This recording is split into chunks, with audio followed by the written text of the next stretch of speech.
생각할 때마다 나의 하나님께 감사하며 간구할 때마다 너희 무리를 위하여 기쁨으로 항상 간구함은 너희가 첫날부터 이제까지 복음을 위한 일에 참여하고 있기 때문이라.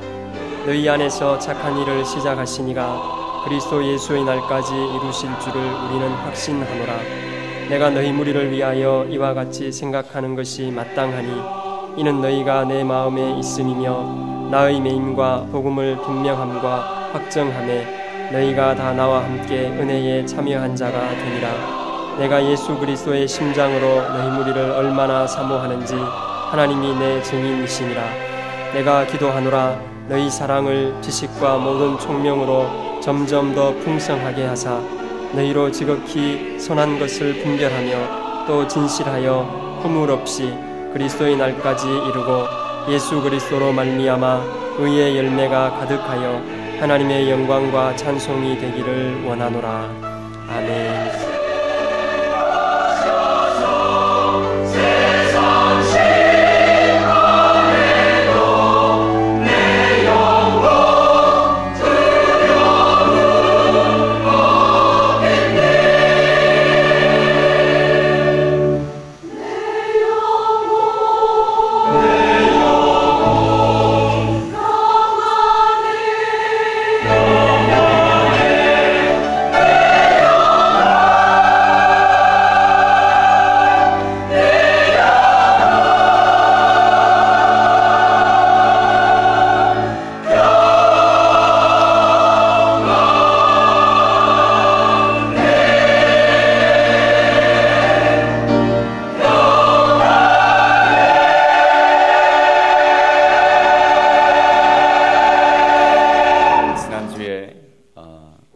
중남미 국가 중에 하나인 하이티라고 하는 나라가 지진으로 인하여서 많은 어려움 가운데 있는 그러한 소식을 신문을 통해서 보았습니다. 사망자 수가 한 10만 명 정도 된다라고 하죠. 그리고 이재민의 숫자가 300만 명이나 된다라고 합니다. 하이티의 전체 인구가 900만 명인데 전체 인구의 3분의 1이 되는 사람이 집을 잃고 거처를 잃게 되었습니다. 참으로 안타까운 일입니다. 위에서 기도해야 되겠습니다. 하이티에 거주하고 있는 한국인들은 대부분 다 도미니카 공화국으로 이렇게 빠져나갔다라고 합니다. 왜냐하면은 천재지변이 일어나게 되면은 외국인은 대부분 범죄의 대상이 되기 때문에 그렇습니다. 그래서 대부분의 한국인들은 옆에 나라 도미니카 공화국으로 이렇게 넘어갔다는 것이죠. 그런데 그 하이티 공화국을 빠져나가지 않은 사람들이 있는데 그 사람들이 바로 한국 선교사님들이다라는 것입니다. 내가 이 땅에 복음을 전하러 왔는데 이 땅이 어려웠을 때에 내가 이 땅을 빠져나가면 되겠는가? 이 사람들의 어려움과 내가 함께 해야지 하면서 하나님을 바라보면서 하나님께 헌신하고 또한 IT에서 어려움 당하는 그 사람들에게 헌신하는 아름다운 그 선교사님들의 이야기를 잠깐 읽어보았습니다. 우리가 되게 어려운 상황 가운데 빠지게 되면은 이러한 생각을 가지게 됩니다.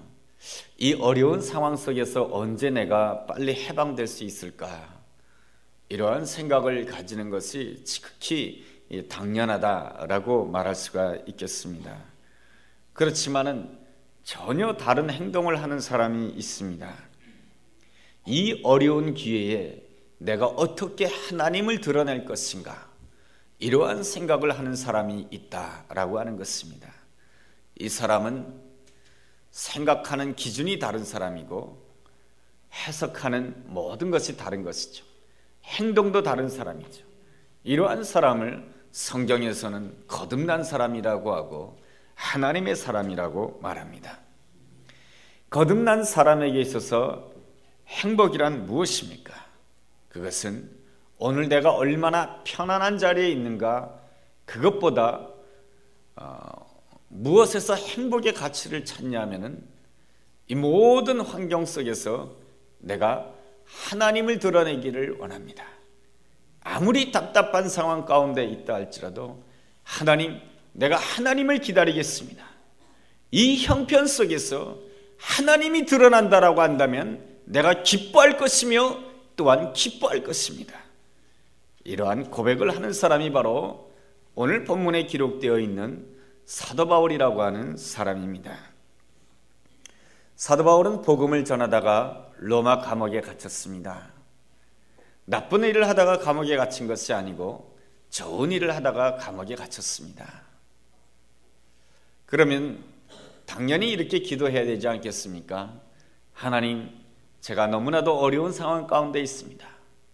내가 다른 일 때문에도 아니고 주님을 위하여 일하다가 감옥에 갇혔습니다. 하나님, 언제 나로 하여금 이 감옥에서 나오게 하시겠습니까? 하나님, 응답 주십시오. 이렇게 기도하는 것이 우리 보통 사람들의 기도 내용일 것입니다.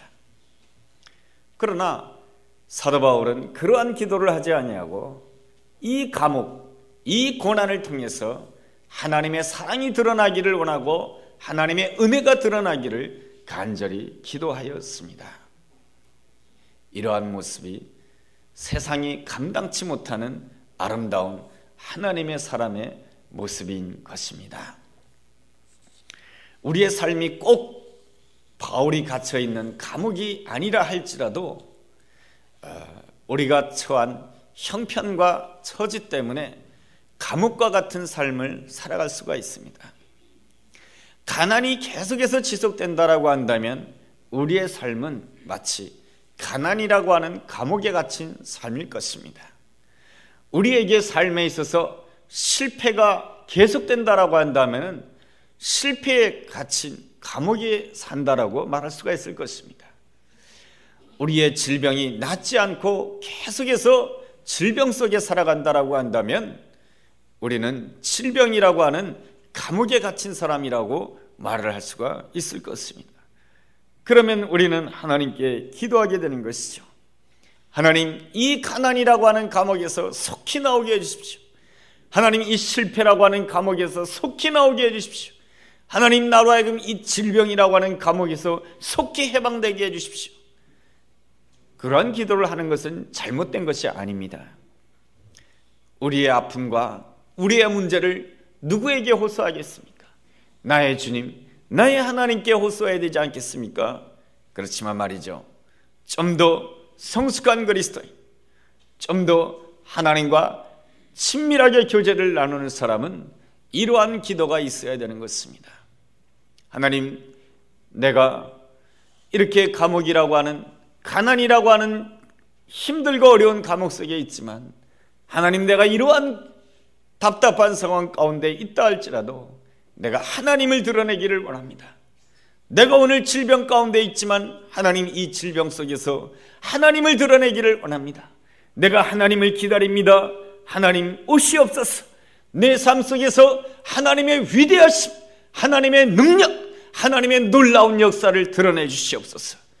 이렇게 기도할 수 있다라고 한다면 진실로 하나님의 나라와 의를 구하는 자요, 하나님의 나라와 의를 구하는 자에게 우리 하나님께서는 마태복음 6장 33절 말씀에서 약속해 주고 있듯이 이 모든 것을 더해 주시라고 하는 그 놀라운 은혜와 축복이 우리에게 더 증가되는 그러한 은혜가 있게 될 줄로 믿습니다.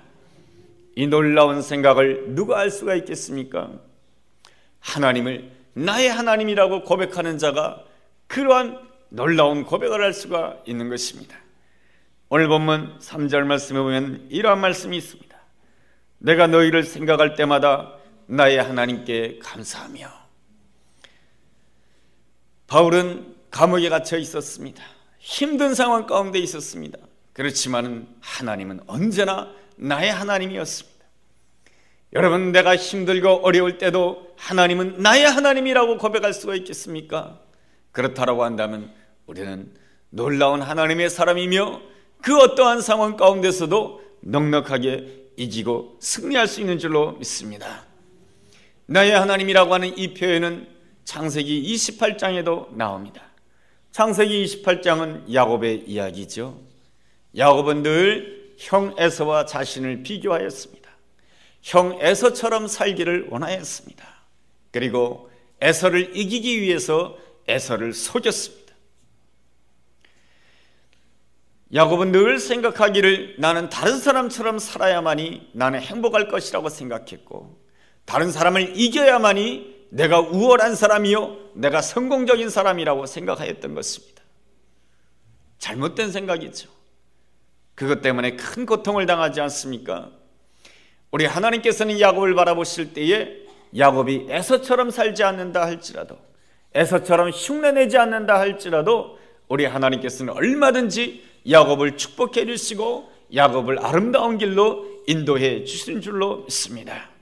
그러므로 우리는 내가 다른 사람처럼 살지 않아도 되는 것입니다.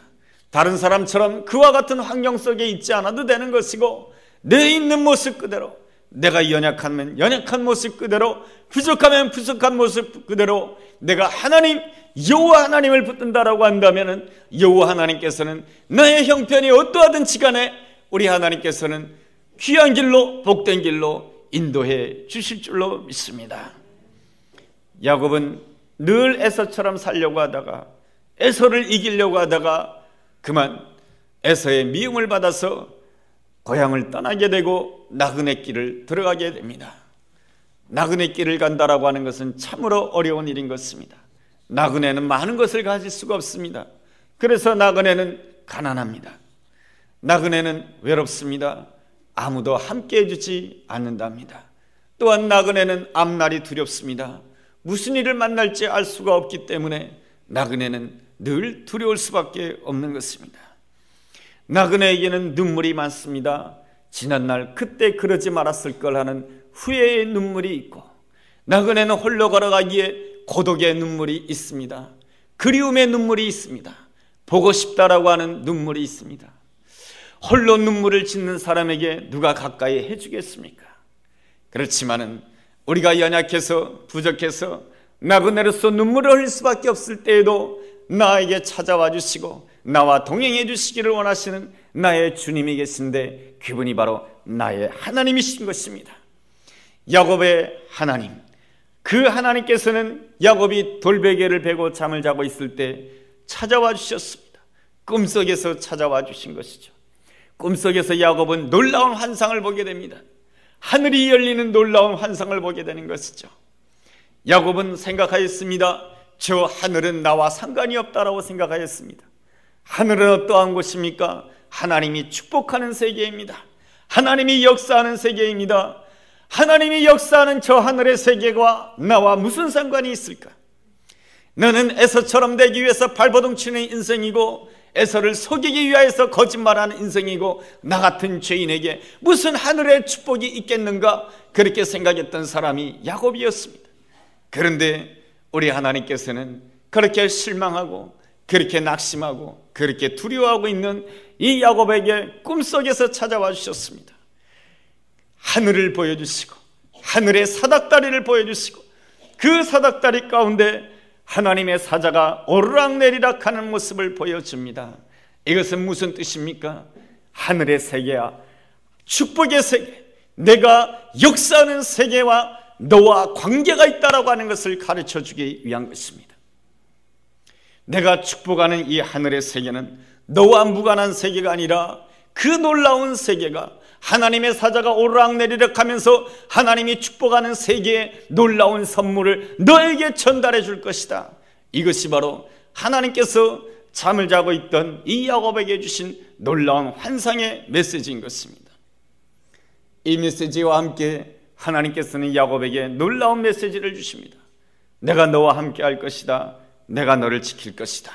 누구도 너를 해하지 못할 것이다. 그리고 너의 자손들이 수많은 자손을 이루게 될 것이며 너의 자손을 통해서 온 세상이 축복을 받게 될 것이다 라고 하는 엄청난 약속을 해주십니다.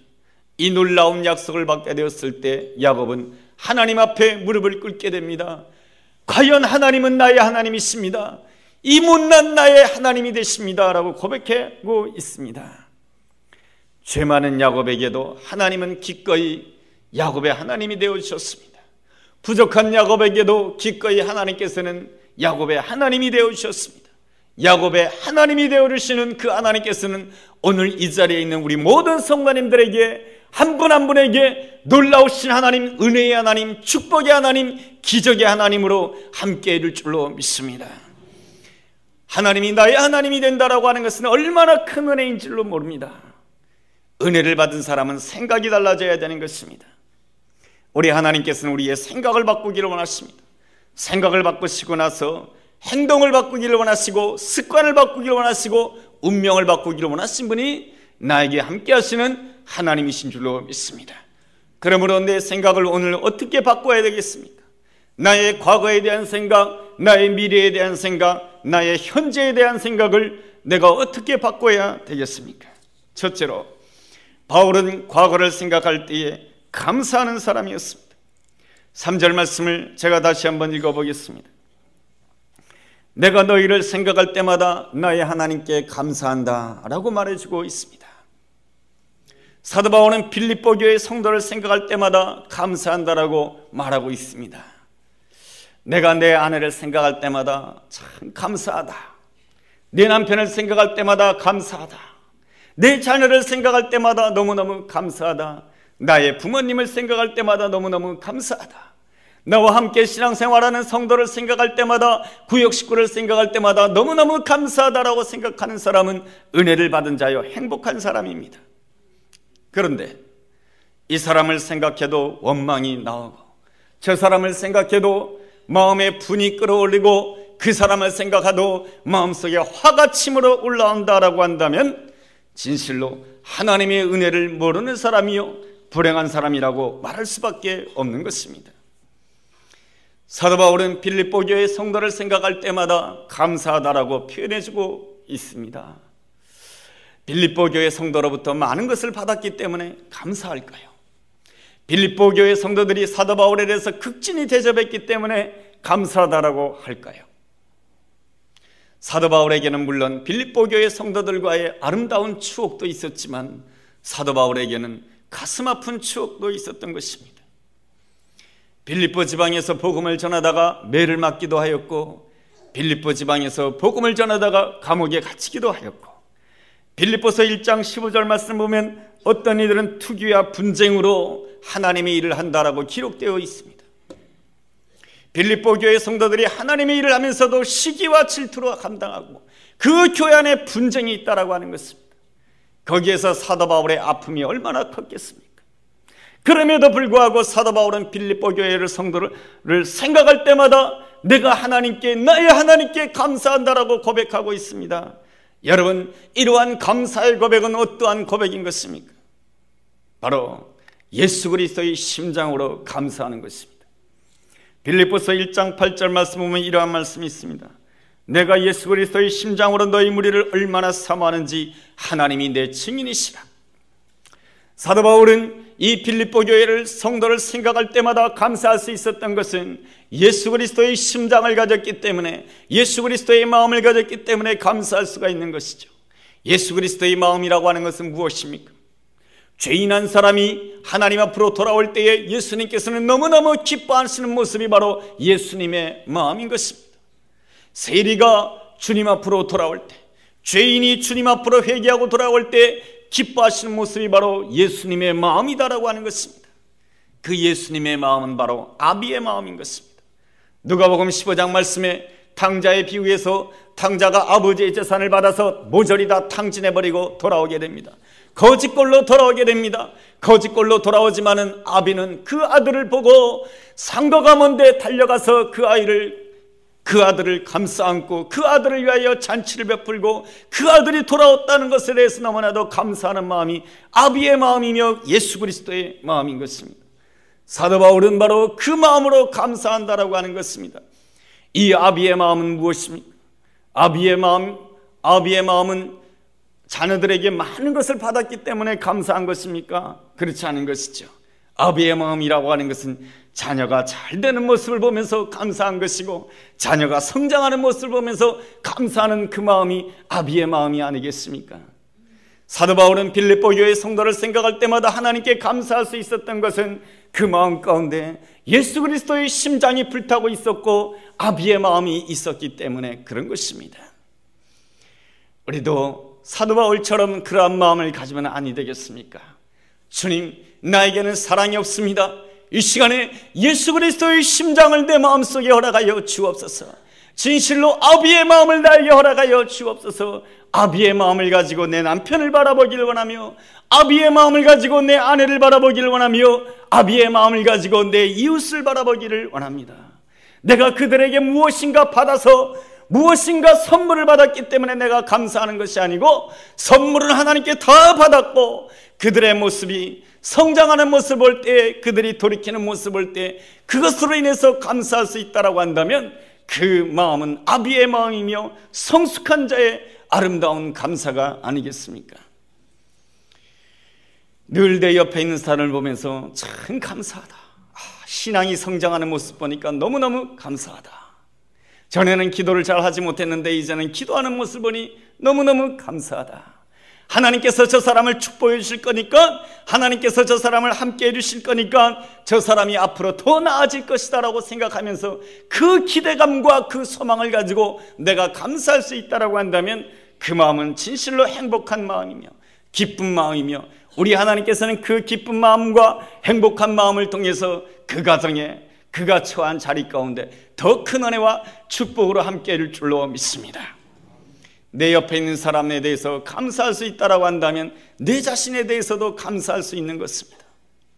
여러분은 어떻습니까? 내 자신을 돌아볼 때마다 후회가 생깁니까? 내 자신을 돌아볼 때마다 안타까움만 있습니까? 내 옆에 있는 사람을 돌아보면서 감사하는 마음을 가진 사람은 나 자신을 바라보면서도 감사할 수 있는 사람입니다. 1967년에 이스라엘 총리가 된 골다 메이어라고 하는 여사가 있습니다. 이분은 여자분으로서 이스라엘 총리를 훌륭하게 수행하신 분인데, 그분의 자서전에 보면은 이렇게 기록되어 있습니다. 나는 내 얼굴이 못생겼다는 것 때문에 하나님께 감사한다. 나는 못났기 때문에 더 하나님께 기도하였고, 못났기 때문에 더 열심히 하나님께 기도하였다. 나는 나의 약점 때문에 이 나라에 도움이 되기를 간절히 하나님께 기도하였다라고 그는 고백하고 있습니다. 자신에게 못난 점이 있었지만 그 못난 점 때문에 하나님께 감사하고 있습니다. 우리가 감사할 수 있는 것은 하나님의 은혜 때문인 것이죠. 내 자신을 보면서도 감사하시고 내 옆에 있는 사람을 보면서도 감사하게 될 때에 우리 하나님께서 우리의 삶 가운데 더 많은 감사와 기적으로 축복해 주실 줄로 믿습니다. 둘째로, 바울은 미래에 대해서 생각할 때마다 늘 긍정적으로 생각하였습니다. 그 이유는 6절 말씀입니다. 너희 안에서 착한 일을 시작하시니가 그리스도 예수의 날까지 이루실 줄을 우리가 확신하노라. 사도 바울이 늘 빌립보 교회 성도를 생각할 때마다 감사할 수 있었던 것은 우리 하나님께서 그리스도 예수의 날까지 빌립보 교회 성도들에게 착한 일을 행하실 것이기 때문에 그런 것입니다. 우리 하나님께서 우리를 찾아오실 때는 우리에게 아름다운 일을 행하시기 위해서 찾아와 주신 줄로 믿습니다. 사람들은 말이죠, 아무리 좋은 일을 한다 할지라도 자기가 힘들고 어려우면 중간에 포기하는 것이 사람입니다. 그러나 나의 하나님, 나의 아버지, 나의 예수님께서는 나를 구원하시고 나에게 행하시는 그 아름다운 일을 한번 행하신다라고 한다면 그리스도 예수의 날까지, 마지막 날까지 나를 포기하지 아니하시고 나를 인도해 주신 분이 나의 하나님이신 줄로 믿습니다.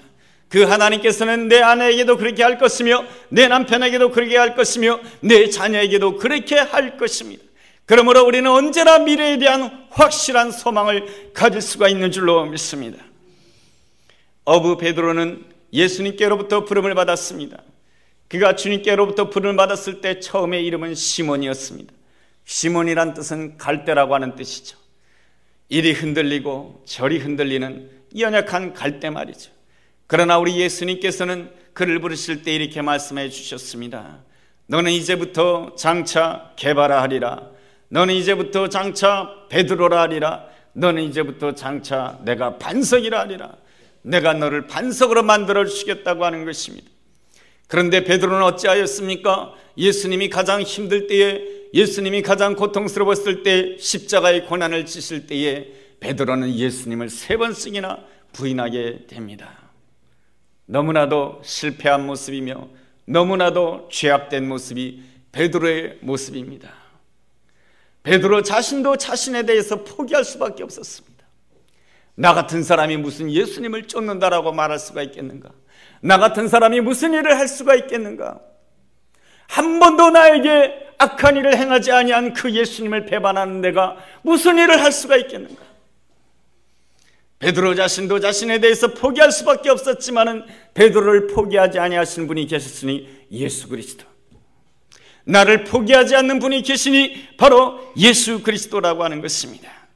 그러므로 나를 포기하지 아니하시는 그 예수님을 바라보면서 비록 내 안에는 죄책감이 있고 비록 내 안에는 못난 점이 있지만은 우리는 다시금 예수님을 바라보면서 힘을 내야 되는 것입니다. 예수님을 바라보면서 두 손 들고 주님을 향해서 외쳐야 되는 것입니다. 주님, 내가 주님을 사랑합니다. 내가 주님을 사랑합니다. 내가 주님을 사랑합니다라고 말이죠. 세상 사람들은 나의 모습을 보고 이렇게 말할지도 모르겠습니다. 뻔뻔스럽기는, 저렇게 죄 많은 자가 어떻게 하나님을 사랑하고 하나님 앞에 헌신할 수 있단 말인가 하면서 뻔뻔스럽기는 그렇게 말할 수 있어도 말이죠. 누군가가 나에 대해서 나의 허물을 지적하면서 정죄한다 할지라도 하나님은 결단코 나에 대해서 정죄하지 아니하시고, 우리 예수님이 이 땅에 오신 이유는 나를 정죄하고 판단하기 위해서 이 땅에 오신 나의 예수님이 아니시고, 나를 사랑하기 위해서 오신 나의 예수님이시고, 나에게 착한 일을 하기 위해서 오신 예수님이시고, 나에게 선한 일을 하기 위해서 이 땅에 오신 예수님이신 줄로 믿습니다. 그 예수님은 나에 대해서 포기하지 않는다라고 하는 것입니다. 주님이 나를 포기하지 아니하니 나는 오늘도 내가 주님을 사랑합니다 하면서 내가 다시금 힘있게 일어나서 주님이 주신 나의 부름의 상을 위하여 앞으로 전진하는 것이 바로 내가 가야 할 진정한 믿음의 길이며 축복의 길인 줄로 믿습니다. 셋째로, 바울은 현재를 생각할 때에 첫날부터 이제까지 주님과 친밀한 교제를 나눴습니다.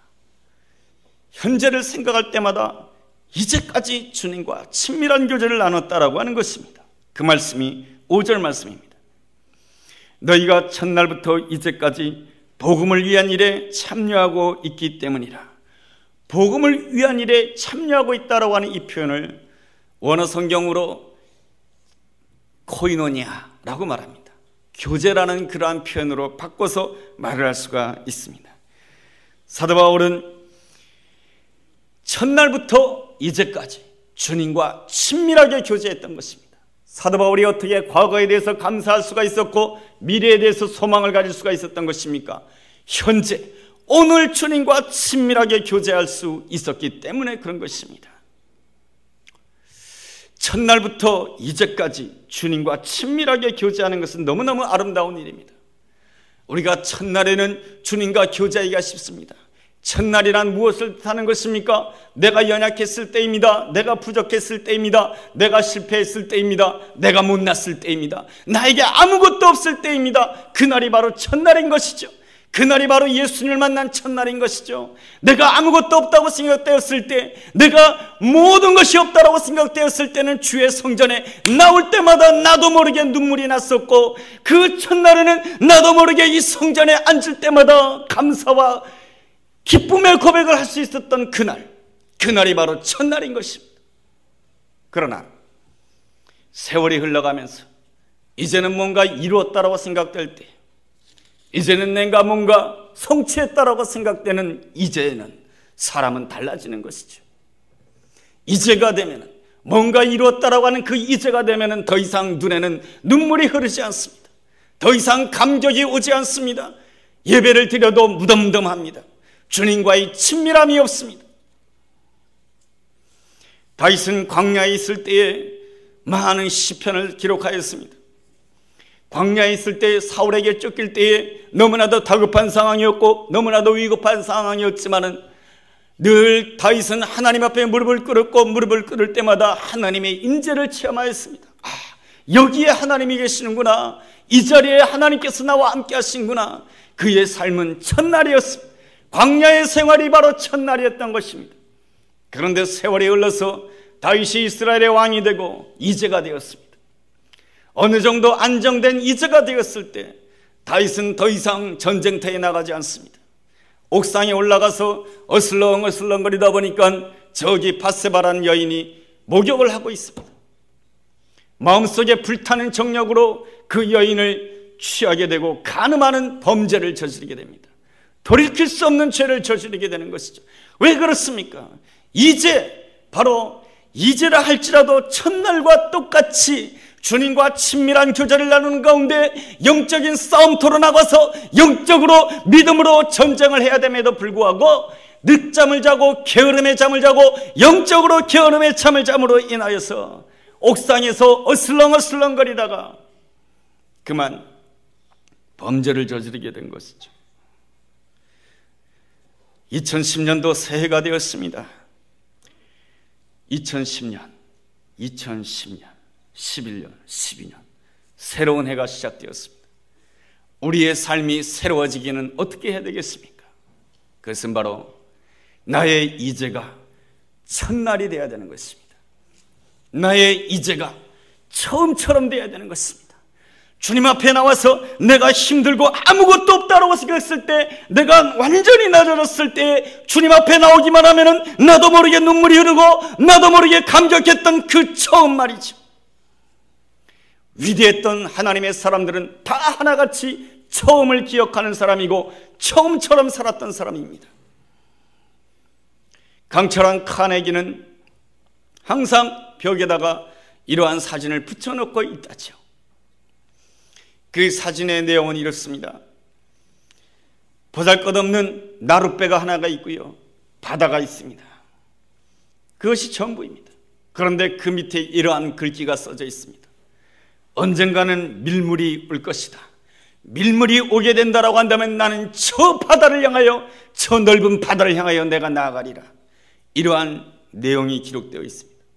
강철한 카네기가 모든 것을 실패했을 때, 아무도 나를 찾지 않을 때에 길을 터벅터벅 걸어가고 있었는데 한 상점을 발견하게 됩니다.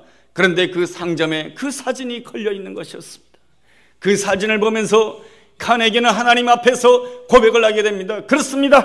하나님께서는 나에게 반드시 밀물의 때를 허락해 줄 줄로 믿습니다. 하나님께서 나에게 다시금 밀물의 때를 허락해 주신다라고 한다면 내가 저 바다를 향해 힘차게 나가겠습니다라고 고백했던 사람이 카네기입니다. 카네기의 위대한 점, 그 첫날을 잊지 않고 날마다 기억하며 처음처럼 살았다라고 하는 것입니다. 우리에게 가장 소중한 것이 무엇입니까? 첫날부터 이제까지, 처음부터 이제까지 주님과의 친밀한 교제를 놓치지 않는 것이 우리 삶의 진정한 내가 가져야 될 신앙의 핵심인 줄로 믿습니다. 이 핵심을 놓치지 않게 될 때에 우리는 어떠한 상황 가운데 있다 할지라도 우리는 모든 것에 대해서 감사할 수가 있는 것이고, 그 모든 것에서 하나님을 드러내는 자가 되는 것이고, 모든 것 속에서 긍정을 확신할 수 있는 놀라운 하나님의 사람이 될 수 있는 줄로 믿습니다. 그 놀라운 은혜가 우리 모두에게 함께하게 되기를 주의 이름으로 축원합니다. 기도하겠습니다. 하나님 아버지, 첫날부터 이제까지 주님과 친밀하게 교제를 나누는 아름다운 하나님의 사람이 되기를 원합니다. 그래야므로 인해서 과거를 생각할 때마다 감사하게 도와주시고, 미래를 생각할 때마다 하나님이 주신 미래를 상상하면서 긍정하는 복된 하나님의 사람이 되게 하여 주옵소서. 예수님 이름으로 기도했습니다. 아멘.